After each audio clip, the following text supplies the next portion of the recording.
পার্বত্য চট্টগ্রামে হঠাৎ করে অস্থিরতা সবকিছু মিলে আপনার মূল্যায়নটা জানতে চাইব। আমার মূল্যায়নটা হলো, দেখেন, আওয়ামী লীগ অর্থাৎ শেখ হাসিনা বিদায় নিয়েছে, কিন্তু সচিবালয়ে তো শেখ হাসিনা, পুলিশে শেখ হাসিনা, প্রশাসনে শেখ হাসিনা, সর্বত্র শেখ হাসিনা রয়েই গেছে। অর্থাৎ ফেসিবাদ বিভিন্ন জায়গায় এখনও পর্যন্ত রয়ে গেছে। তো আপনি যদি রাষ্ট্র সংস্কার করতে চান তাহলে তো সব জায়গা থেকে শেখ হাসিনাকে তাড়াতে হবে। ব্যক্তি শেখ হাসিনা পালিয়ে গেছে, কিন্তু শেখ হাসিনা যে রাষ্ট্র ব্যবস্থা তৈরি করেছিল সেই ব্যবস্থা কি আমরা বিতাড়িত করতে পেরেছি? আমরা পারি নাই। সুতরাং এই অন্তর্বর্তীকালীন সরকার যদি পুলিশের প্রকৃত সংস্কার করতে পারে, আমরা পুলিশের আইজিপির সাথে সাক্ষাৎ করেছি, স্বরাষ্ট্র উপদেষ্টা যিনি আগে ছিলেন অর্থাৎ যিনি সাবেক হয়ে গেছেন তার সাথে সাক্ষাৎ করেছি, বর্তমান যিনি রয়েছেন তার সাথে সাক্ষাৎ করেছি, আমরা ডিএমপি কমিশনারের সাথে সাক্ষাৎ করেছি, ডিবি প্রধানের সাথে সাক্ষাৎ করেছি। অর্থাৎ দেশের আইনশৃঙ্খলা পরিস্থিতি যাতে উন্নত হয় এবং আমাদের দলের পক্ষ থেকে আমরা প্রস্তাবনা তুলে ধরেছি এবং সহযোগিতা করতে চেয়েছি, তারা আমাদের সহযোগিতা চেয়েছে।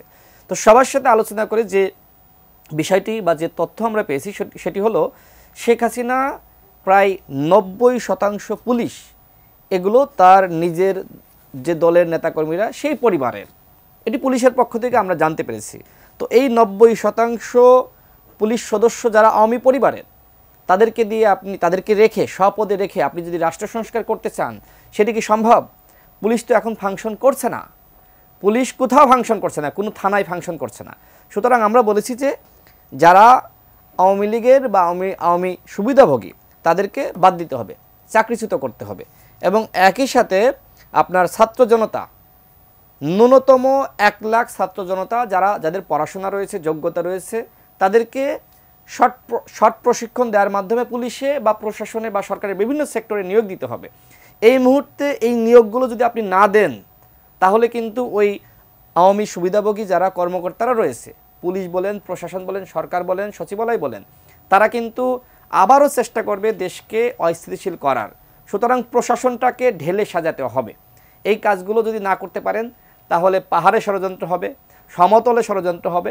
সচিবালয়ে যেটি হয়েছে যে বিচার বিভাগীয় কু হওয়ার চক্রান্ত হয়েছিল, আপনার দুঃখিত, সচিবালয়ে সেখানে আপনার সচিবদের কু হওয়ার চক্রান্ত হয়েছে, বিচার বিভাগে সেখানে বিচারকরা কু করার চক্রান্ত করেছে, আনসার কু হওয়ার চক্রান্ত হয়েছে, রিক্সা চালকদেরকে আপনার নামিয়ে দেওয়া হয়েছে, এরাও কিন্তু ছাত্রলীগ যুবলীগ, জাস্ট রিক্সা চালকের বেশে। তো বিভিন্ন জায়গায় তারা কিন্তু এই চক্রান্তগুলো করতে চেষ্টা করবে। তো এগুলো থামিয়ে দিতে হবে। আমরা আমাদের জায়গা থেকে এই চক্রান্তগুলো থামানোর জন্য ছাত্র জনতা বা রাজনৈতিক দলগুলো তারা সর্বত্র সোচ্চার রয়েছে এবং প্রতিবাদ করে যাচ্ছে। যে কোনো প্রয়োজনে অন্তর্বর্তীকালীন সরকার ডাকা মাত্র রাজপথে সবাই কিন্তু নেমে যাচ্ছে। আপনি কি আশঙ্কা করছেন যে এটা বাড়তে পারে? এটা অবশ্যই বাড়ছে। তো কালার এক্সপার্ট, জর্জ স্যাপ এবং মাইল্ড অন হ্যান্ডস টেকনোলজি সমৃদ্ধ অরিক্স ক্রিস্টাল ওয়াশ আপনার লন্ড্রি এক্সপার্ট।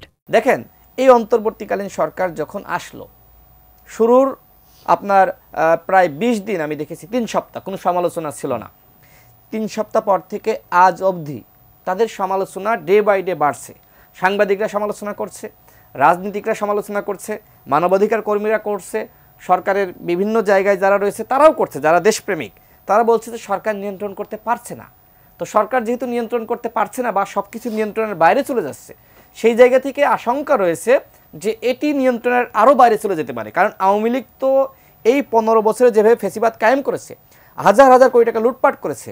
সুতরাং যারা মনে করেন যে বিভিন্ন চক্রান্তের সাথে জড়িত, সেই গোষ্ঠীকে আপনার হিউজ পরিমাণ টাকা দিয়ে দিবে।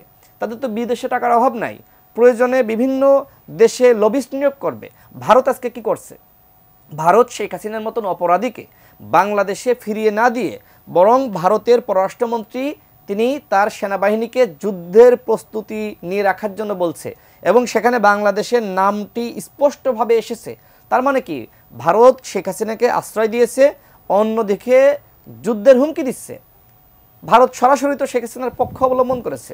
তো এই যে এত বড় রাষ্ট্র, তারা কি বসে রয়েছে? আমরা শুনতে পাচ্ছি, বিভিন্ন জায়গা থেকে তথ্য পাচ্ছি, পাহাড়ে যে অশান্তি সৃষ্টি হয়েছে বাঙালি এবং পাহাড়িদের মধ্যে, এই অশান্তি সৃষ্টির মূলে হলো ভারত। বিভিন্নভাবে তারা কলকাঠি নাড়ছে। ভারতীয় এজেন্ট এবং দোসর যারা রয়েছে তারা আজকে বাংলাদেশকে অস্থিতিশীল করার জন্য, অশান্ত করার জন্য এই পাহাড়ে ষড়যন্ত্র শুরু করেছে। সেই জায়গা থেকে আমি যারা ক্ষুদ্র নিগোষ্ঠী রয়েছে, যারা বাঙালি রয়েছে বা বাংলাদেশি রয়েছে, সবার প্রতি আমাদের উদাত্ত আহ্বান থাকবে, বাংলাদেশকে সবাই মিলে বাঁচাতে হবে, দেশের জনগণকে বাঁচাতে হবে। শেখ হাসিনার ফাঁদে বা ভারতের ফাঁদে আমরা কেউ যাতে পা না দিই, এই কাজগুলো আমাদের করে যেতে হবে। আমি শেষ করব, একই সাথে এই অন্তর্বর্তীকালীন সরকারকে যে কাজটি করতে হবে সেটি হলো রাজনৈতিক দলগুলো সহযোগিতা চাওয়া। আপনি দেখেন এখন যেহেতু প্রশাসন পুলিশ কেউ ফাংশন করছে না, একমাত্র সংগঠিত শক্তি আছে রাজনৈতিক দলগুলোর। অর্থাৎ এই সরকারকে যদি রাজনৈতিক দলগুলো পাহারা দেয়, পাহারা বলতে তাদের পাশে থাকে, তাহলে কিন্তু শেখ হাসিনা কোনোভাবে ফিরে আসতে পারবে না। সুতরাং তাদের প্রতি আমরা আহ্বান রাখবো, আমরা তো আপনাদেরই, আপনাদের বাইরে না, আপনাদেরকে আমরাই বসিয়েছি, যে কোনো প্রয়োজনে দলগুলোকে ডাকেন, দেশকে এই মুহূর্তে স্থিতিশীল করতে হবে এবং সেজন্য দলগুলো সহযোগিতা করতে হবে।